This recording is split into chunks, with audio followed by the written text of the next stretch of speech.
The Galactic Council had made a terrible mistake. Admiral Reed stared through the viewport at the burning remains of Earth, the ancestral home of humanity. The attack had been swift and devastating, a preemptive measure, the Council had called it.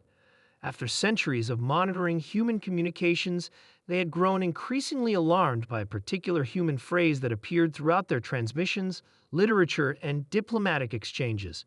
"You won't like what comes next."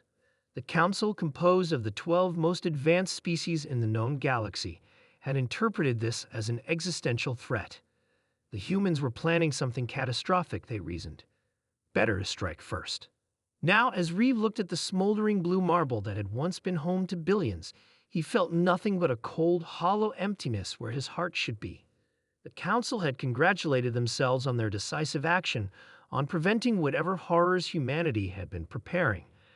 They had no idea what they had truly done.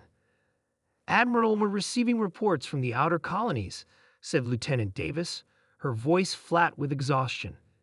"They've received the news."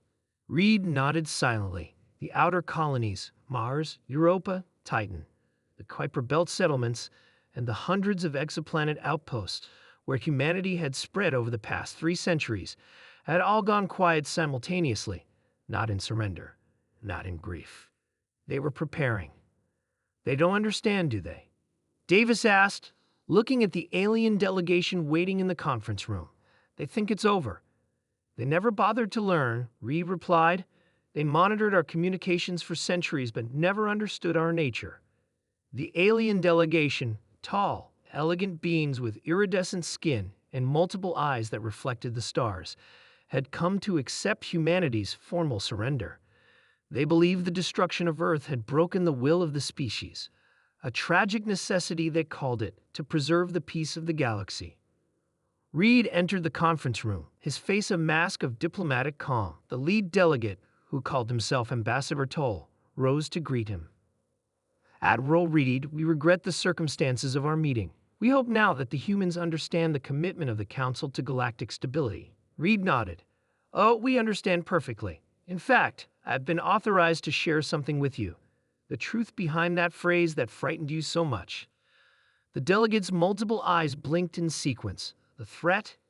You won't like what comes next." "It was never a threat," Reed said, sliding a data crystal across the table. "It was a warning about ourselves."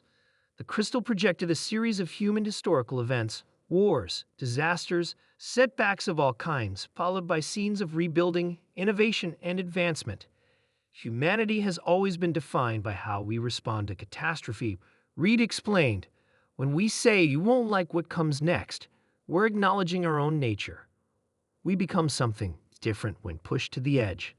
The delegates shifted uncomfortably as the projection showed the evolution of human society after each major setback. "We warned you because we know ourselves," Reed continued. "We evolved as persistence predators on a planet with countless apex predators. Our ancestors would chase prey until it collapsed from exhaustion. We don't win through immediate strength. We win through endurance, adaptation, and escalation." A delegate toward the back spoke up. "But Earth is gone. Your home world is destroyed." Reed's smile was cold. "Earth was our cradle, not our cage. We've spent centuries preparing for existential threats, asteroids, climate collapse, supervolcanoes. The possibility that we might lose Earth drove us to spread throughout the stars." He activated his personal communicator. "And it drove us to create contingencies for the unthinkable." Throughout the ship, lights flickered as something awakened in its systems. The aliens felt it, a subtle shift in the environment, as if the very air had become hostile. "What you're feeling is Protocol Lazarus," Reed explained, "named after a human myth about rising from the dead. It's activating now across every human settlement, every ship, every outpost." The delegates were backing away now, their postures showing alarm. "You should have researched human idioms more carefully," Reed said, "because there's another one that applies now, awakening a sleeping giant. Across the galaxy, human colonies that had appeared dormant suddenly surged with activity. Hidden shipyards revealed vessels of unfamiliar design. Weapons platforms emerged from gas giants where they had been concealed for decades.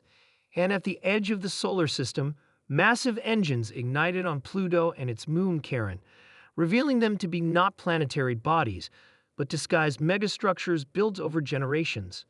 We never wanted war, Reed said, watching understanding dawn in the alien's eyes. We tried to warn you. Every time we said, you won't like what comes next, we were telling you to be careful with us because we didn't want to become this. Within days, the Galactic Council's homeworlds received the message simultaneously.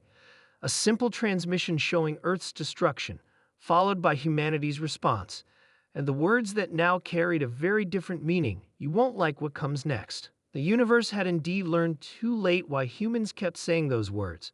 It wasn't a threat or a boast. It was a plea not to push them into becoming something terrible.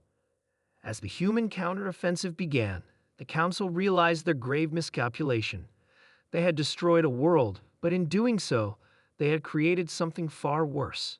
They had created a humanity with nothing left to lose.